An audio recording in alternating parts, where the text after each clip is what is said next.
Liu ইউয়ে Liu নামে পরিচিত এই ঐতিহ্যবাহী উৎসব মূলত ভালো ফসলের জন্য কৃতজ্ঞতা প্রকাশ এবং অনুকূল আবহাওয়ার প্রার্থনার উপলক্ষ।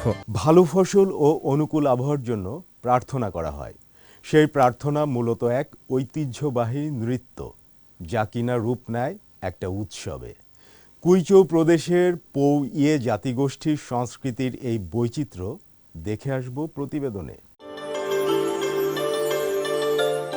দক্ষিণ পশ্চিম চীনের কুইচৌ প্রদেশের ছিয়ানশিয়ান পৌ ইয়েই মিয়াও স্বায়ত্তশাসিত প্রিফেকচার, যেখানে পৌ ইয়ে জাতিগোষ্ঠীর মানুষ শোভাযাত্রা সহ নানা সাংস্কৃতিক আয়োজনের মধ্য দিয়ে উদযাপন করেন ঐতিহ্যবাহী ডাবল সিক্সথ উৎসব নৃত্য।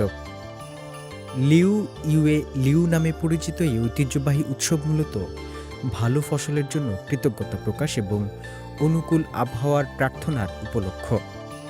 বিভিন্ন এলাকায় উৎসবের তারিখ ভিন্ন হয়ে থাকে। কোথাও চান্দ্র বর্ষপঞ্জির ৬ষ্ঠ মাসের ৬ষ্ঠ দিনে, আবার কোথাও ১৬তম, এমনকি ২৬তম দিনে এই উৎসব পালন করা হয়। তবে উৎসবের তারিখ যাই হোক না কেন, চীনের বিভিন্ন অঞ্চলে বসবাসকারী পৌ ইয়ে জাতিগোষ্ঠী এই দিনটি একসঙ্গে উদযাপন করে।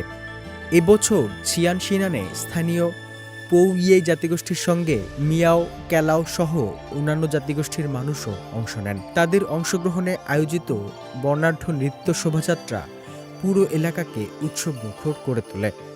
শোভাযাত্রায় অংশ নেওয়া বিভিন্ন দল স্থানীয় ঐতিহ্যবাহী খাবার এবং দীর্ঘদিনের অমূর্ত সাংস্কৃতিক ঐতিহ্যের বিভিন্ন হস্তশিল্প প্রদর্শন করে।